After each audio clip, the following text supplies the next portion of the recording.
आपने एक बाइक खरीदी थी 4 साल पहले, लेकिन बिल्कुल नहीं चलाई, तभी से खड़ी हुई है, बस आपने 100 किलोमीटर चलाई। लेकिन after 4 years you went to the market and want to sell it, ठीक है। बाइक आपने खरीदी थी 1 लाख रुपए की, लेकिन आज के टाइम पे वो क्या 1 लाख की बिकेगी? बिल्कुल नहीं बिकेगी।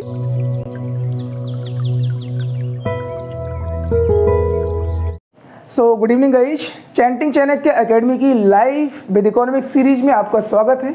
और आज जो टॉपिक हम पढ़ने वाले हैं उसका नाम है क्या? Gross investment versus net investment. लेकिन ग्रॉस इन्वेस्टमेंट और नेट इन्वेस्टमेंट को जानने से पहले हम ये समझ लेते हैं कि व्हाट इज इन्वेस्टमेंट, है ना। So let's have a look at the definition. Investment refers to the expenditure made on acquiring capital assets.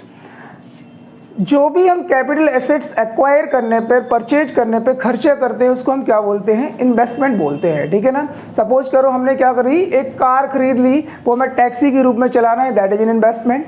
हमने एक मशीनरी खरीदी ताकि हम आगे किसी भी कमोडिटी का प्रोडक्शन कर सके, सो that is also an investment.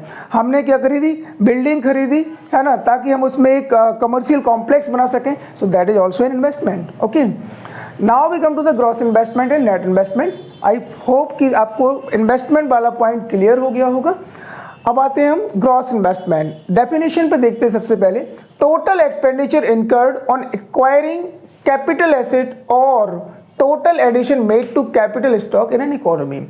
किसी भी इकोनॉमी का जो कैपिटल स्टॉक है उसमें टोटल इंक्रीमेंट कितना हुआ है उसको हम क्या बोलते हैं? ग्रॉस इन्वेस्टमेंट बोलते हैं। कैपिटल स्टॉक मतलब पता ही, कैपिटल गुड्स आपको क्या होते हैं। हमने पूरे ईयर में कितने कैपिटल गुड्स एक्वायर किए हैं, कितनी कैपिटल एसेट्स एक्वायर की हैं, उनको हम क्या बोलते हैं? ग्रॉस इन्वेस्टमेंट बोलते हैं।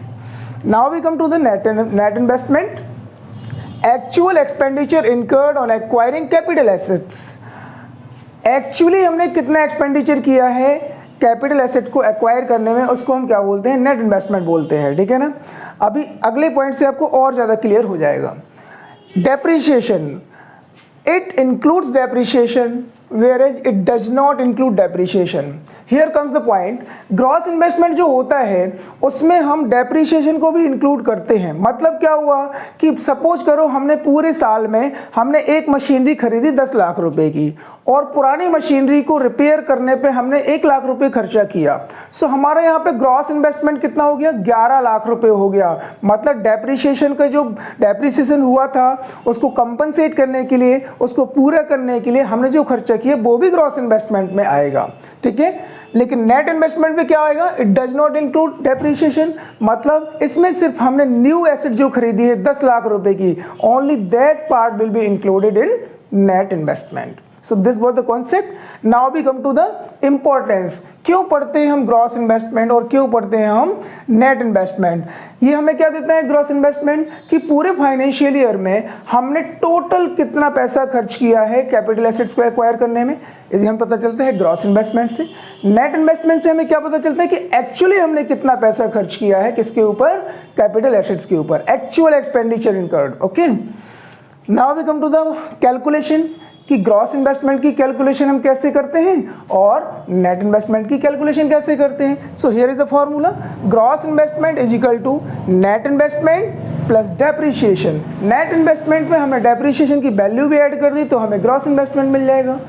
और अगर हमें नेट इन्वेस्टमेंट कैलकुलेट करना है तो ग्रॉस इन्वेस्टमेंट माइनस डेप्रिसिएशन हमें क्या मिल जाएगा? नेट इन्वेस्टमेंट मिल जाएगा। अगर ये चीज़ आपको याद नहीं रहती है so here you have a trick. Gross मतलब क्या होता है? बड़ा होता है। नेट मतलब छोटा होता है। ग्रॉस सैलरी ज़्यादा बड़ी होती है, नेट सैलरी जो आपके हाथ में आती है वो छोटी होती है। ग्रॉस प्रॉफिट हमेशा ज़्यादा होता है, नेट प्रॉफिट हमेशा कम होता है। तो बड़े कॉन्सेप्ट को छोटा बनाने के लिए क्या किया जाएगा? कुछ माइनस किया जाएगा। क्या माइनस किया जाएगा? डेप्रिसिएशन को माइनस किया जाएगा, ठीक है। और अगर हमें छोटे कॉन्सेप्ट मतलब नेट को हमें बड़ा बनाना है तो हम क्या करेंगे? कुछ समथिंग ऐड करेंगे। क्या ऐड करेंगे? डेप्रिसिएशन ही ऐड करेंगे। अच्छा, एक चीज़ और यहाँ पे नोट करने वाली है कि डेप्रिसिएशन का अदर नेम क्या है? Consumption of fixed capital. Depreciation is also known as consumption of fixed capital. Okay, तो हमारा ये वाला टॉपिक क्लियर हो गया। डेप्रिसिएशन क्या कहलाता है भाई? देखते हैं हम क्या।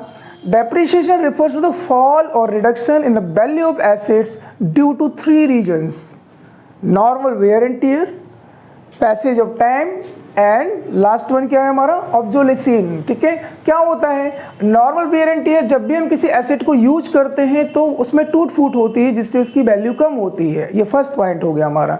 दूसरा होता है पैसेज ऑफ टाइम। आपने एक बाइक खरीदी थी 4 साल पहले, लेकिन बिल्कुल नहीं चलाई, तब इसे खड़ी हुई है, बस आपने 100 किलोमीटर चलाई, लेकिन after 4 years you went to the market and want to sell it. ठीक है, बाइक आपने खरीदी थी 1 लाख रुपए की, लेकिन आज के टाइम पे वो क्या 1 लाख की बिकेगी? बिल्कुल नहीं बिकेगी। क्या हो गई? उसकी वैल्यू कम हो गई। क्यों कम हो गई है? क्योंकि टाइम गुजर गया। ठीक है ना। थर्ड आता है हमारा ऑब्सोलेसेंस। ऑब्सोलेसेंस का मतलब क्या होता है कि टाइम गुजरने के साथ साथ टेक्नोलॉजी का पुराना पड़ जाना या चीज़ों का आउटडेटेड हो जाना, उससे उनकी वैल्यू कम होती है। ये भी हमारा डेप्रिसिएशन का एक क्या है, मेन रीजन है। Hope this topic is very clear to you. जब भी हम नेशनल इनकम की काउंटिंग करेंगे तो ये टॉपिक का हमारा यूज़ होगा।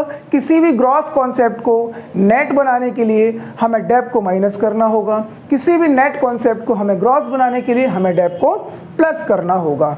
ठीक है, if you like the video then please do subscribe and share, और आप लोग स्क्रीनशॉट जरूर ले लीजिए इस टॉपिक का 2 मिनट में। And thank you, have a nice day, please do subscribe and share.